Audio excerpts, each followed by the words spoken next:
এমনে হয় না, অনেক পথ পার হয়ে হীরা, দামি হীরা হয়। স্বর্ণ এমনে তেমনে স্বর্ণ হয় না, কত গরম আগুনের ভিতর দিয়ে গিয়ে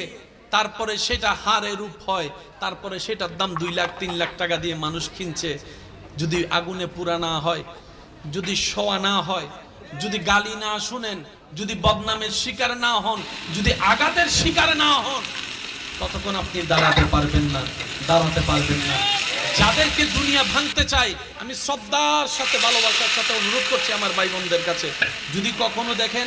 দুনিয়া আপনাকে ভাঙতে চাচ্ছে, নামাতে চাচ্ছে, ধ্বংস করতে চাচ্ছে, আপনি রবের উপর তাওয়াক্কুল করে নবীর প্রেম ভালোবাসা নিয়ে একটু ধৈর্য ধরে সময়ের অপেক্ষা করবেন, সময়ের অপেক্ষা করবেন, রবের হুকুম আসা পর্যন্ত সময়ের অপেক্ষা করবেন। মনে রাখবেন, ভাঙ্গা জিনিসগুলাকে আল্লাহ এমনভাবে সুন্দর করে নতুন করে সাজাবে, আপনাকে এমন